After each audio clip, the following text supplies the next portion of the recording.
તો અન્ય સમાચાર વડોદરાથી વડોદરાના સાવલીમાં એસઓજીના દરોડા શંકાસ્પદ સિન્થેટિક ડ્રગ્સનો જથ્થો મળી આવ્યો। 1 કરોડથી વધુ કિંમતનું રો મટીરીયલ જપ્ત કરવામાં આવ્યું છે। મોક્સી ગામની સીમમાંથી મળ્યો શંકાસ્પદ જથ્થો। તો સ્થળ પરથી એક શખ્સની ધરપકડ કરવામાં આવી છે। એક ફરાર અવાવરૂ ખેતરના ઝૂંપડા મકાનોમાં દરોડા પાડવામાં આવ્યા। મોક્સી ગામની સીમમાં ખેતરમાંથી શંકાસ્પદ સિન્થેટિક ડ્રગ્સનો જથ્થો મળી આવ્યો। ડ્રગ્સ બનાવવાની મશીનરી અને રો મટીરીયલનો જથ્થો પણ મળ્યો છે। શંકાસ્પદ જથ્થાની ચકાસણી માટે એફએસએલની મદદ લેવામાં આવી છે। તો એક શંકાસ્પદ ઇસમની અટક કરીને પૂછપરછ હાથ ધરવામાં આવી। ત્યારે હજુ પણ એસઓજી દ્વારા વધુ તપાસ કરવામાં આવી રહી છે। હજી વધુ ડ્રગ્સનો જથ્થો મળે તેવી આશંકા। ફોનલાઈન પર હાર્દિક જોડાયા છે વધુ માહિતી આપવા માટે। હાર્દિક, શું વધુ અપડેટ છે? ડ્રગ્સનો જથ્થો મળી આવ્યો? બિલકુલ થી ગઈકાલની જો વાત કરીએ તો ગઈકાલે સાંજના સમયે જિલ્લા એસઓજીને માહિતી મળી હતી કે મોક્સી ગામમાં જે સીમ આવેલી છે ત્યાં ઝૂંપડાઓની આસપાસ કંઈક શંકાસ્પદ ગતિવિધિ ચાલી રહી છે। આ બાતમીના આધારે એસઓજીની ટીમે જ્યાં સ્થળ પર જઈને તપાસ કરી હતી ત્યારે એસઓજીની ટીમ ખુદ ચોંકી ગઈ હતી, કારણ કે જ્યાં ઝૂંપડા હતા અવાવરૂ જગ્યા હતી એ જગ્યા પર ડ્રગ્સની મિની ફેક્ટરી જે છે તે ધમધમતી હતી। જો પોલીસની કાર્યવાહીની વાત કરીએ તો સિન્થેટિક ડ્રગ્સનો જથ્થો જે છે તે મળી આવ્યો છે, તો સાથે સાથે આ ડ્રગ્સ બનાવવા માટેનું રો મટીરિયલ મળ્યું છે અને કેટલીક મશીનરી પણ જે છે તે પોલીસને મળી આવી છે। ગઈકાલે રાત્રે જે એફએસએલ છે તેની ટીમની મદદ લેવાઈ હતી અને મોડી રાત સુધી આ જે કામગીરી જે છે તે કરવામાં આવી હતી। ત્યારે પોલીસને હજી શંકા છે કે આસપાસ કેટલીક અવાવરૂ જગ્યા પર આ રીતે અન્ય નાની ડ્રગ્સની ફેક્ટરી જે છે તે ધમધમતી હોઈ શકે છે। એના કારણે આ જે વિસ્તાર જે છે તેને કોર્ડન કરી લેવામાં આવ્યો છે અને વધુ ડ્રગ્સનો જથ્થો મળે તે આશંકા સાથે અત્યારે આસપાસના જે વિસ્તાર છે તે એસઓજી દ્વારા તપાસ જે છે તે કરવામાં આવી રહી છે। સમગ્ર મામલે ગઈકાલે રાત્રે જ એક શખ્સની જે છે તે અટકાયત કરવામાં આવી હતી અને અન્ય એક શખ્સ જે છે તે દરોડા પડતાની સાથે ફરાર થઈ ગયો હતો। ત્યારે આ ખેતર કોનું છે, શેડ કોને બનાવ્યો અને ડ્રગ્સ નર્સરીનો મુખ્ય સૂત્રધાર કોણ છે તે દિશામાં અત્યારે પોલીસ દ્વારા તપાસ જે છે તે હાથ ધરવામાં આવી છે। જી બિલકુલ હાર્દિક, આભાર સમગ્ર માહિતી બદલ। તો બનાસકાંઠાના ધાનેરામાં નાર્કોટિક્સ વિભાગના દરોડા। મધ્યપ્રદેશથી આવેલી નાર્કોટિક વિભાગે શરૂ કરી છે તપાસ। ધાનેરાના મીત મેડિકલ અને નિશા મેડિકલમાં દરોડા પાડવામાં આવ્યા। મેડિકલમાંથી શંકાસ્પદ દવાઓનો જથ્થો કબજે કરી પ્રોપીટરની અટકાયત કરવામાં આવી છે। શંકાસ્પદ દવાઓના જથ્થા સાથે માલિકની અટકાયત કરવામાં આવી છે। તો ધાનેરા અને થરાદમાં એક સાથે દરોડા પડતા મેડિકલ સ્ટોરોમાં ફફડાટ ફેલાયો છે।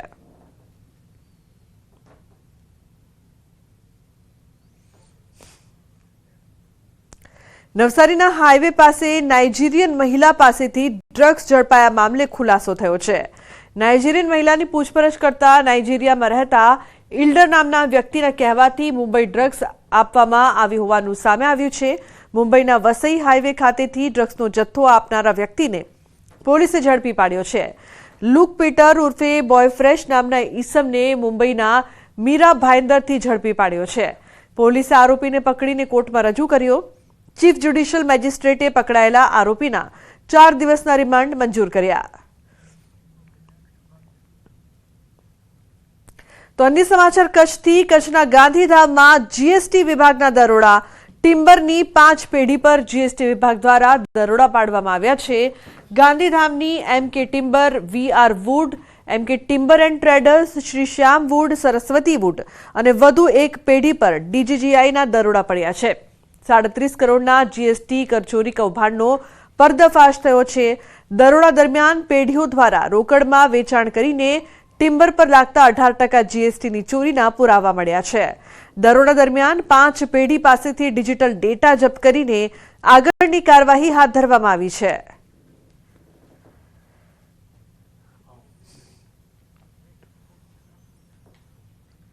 અને મહત્વપૂર્ણ સમાચારની વાત કરીએ તો ગૃહ રાજ્યમંત્રી હર્ષ સંઘવીની પ્રતિક્રિયા। રાજકોટ સમૂહ લગ્ન છેતરપિંડી અંગે નિવેદન। આયોજકો સામે ગંભીર તપાસ થશે, જવાબદાર સામે કડકમાં કડક કાર્યવાહી થશે। રાજકોટ પોલીસને અભિનંદન આપ્યા। પોલીસે દીકરીના માતા પિતા બનીને સામાજિક જવાબદારી નિભાવી।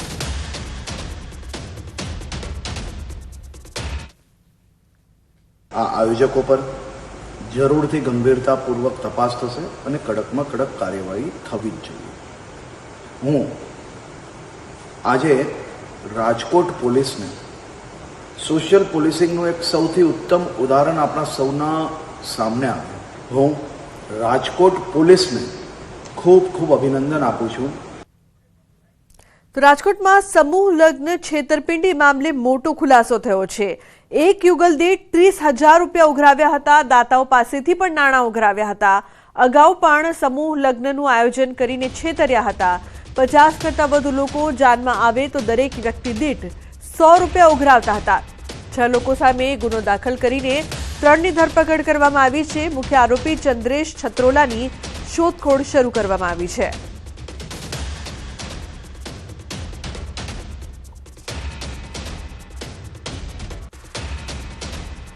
હાલ 3 આરોપીઓની અટકાયત કરવામાં આવેલી છે. એમાં દીપક હિરાણી, દિલીપ ગોહેલ અને મનીષ વિઠલાપરા, આ 3 આરોપીઓની હાલ અટકાયત કરવામાં આવેલી છે. અન્ય આરોપીઓ માટે અમારી ટીમ કાર્યરત છે. પ્રાથમિક શું તપાસમાં સામે આવ્યું છે? કેટલા રૂપિયા લેતા દેતા? અત્યારે જે સામે આવેલું છે એ પ્રમાણે આ વરપક્ષ અને કન્યા પક્ષ બંને પાસેથી 15,000 રૂપિયા લેવામાં આવતા હતા. સાથે જે લોકો 50થી વધારે વ્યક્તિઓને લગ્નમાં લઈ આવવાના હોય એમની પાસેથી પર પર્સન 100 રૂપિયા લેવામાં આવેલા હતા. એ રીતે એમને પાસીસ આપવામાં આવેલા હતા જે 50થી વધારે લોકો આવવાના હોય એના માટે. આ રીતે એમણે મિનિમમ 15,000 થી લઈ અને વધારે જેટલા પણ જે વ્યક્તિઓ જે માણસો લાવવાના હોય એ મુજબ એમની પાસેથી પૈસા લીધેલા હતા. અને આ ઉપરાંત એમણે આ લગ્નના આયોજન માટે ઘણા દાતાઓ પાસેથી પણ ફંડ મેળવેલું છે. તો લોક સાહિત્યકાર દેવાયત ખવડ ફરી ચર્ચામાં આવ્યા છે. અમદાવાદના સાણંદ નજીક મોડી રાત્રે તેમના ડ્રાઈવર પર હુમલો કરીને કાર જપ્ત કરવાની ઘટના બની હોવાનો આક્ષેપ છે. તેમણે એક જ દિવસે તેમના 2 ડાયરાના કાર્યક્રમ બુક કર્યા હતા. દેવાયત ખવડે સનાથલ અને દેવાયત ખવડ આણંદ સોજિત્રા ખાતે એમ એક જ દિવસે 2 ડાયરાના કાર્યક્રમ રાખ્યા હોવાની વાત સામે આવી હતી. એક ડાયરામાં દેવાયત ખવડ ન પહોંચતા તેમના ડ્રાઈવર પાસેથી કારની ચાવી લઈ લીધી અને તેના પર હુમલો કરીને કાર જપ્ત કરી લીધી હોવાનું દેવાયત ખવડે જણાવ્યું. ખવડે જણાવ્યું કે 2 ડાયરા હતા. સનાથલ ડાયરામાં પબ્લિક નહોતી તેથી હું અન્ય ડાયરામાં ગયો હતો. આ ઘટના અંગે બાદમાં ચાંગોદર પોલીસમાં અરજી કરવામાં આવી પરંતુ ફરિયાદ ઘણા સમય બાદ પણ ન લીધી હોવાનો ખવડે આક્ષેપ મૂક્યો છે.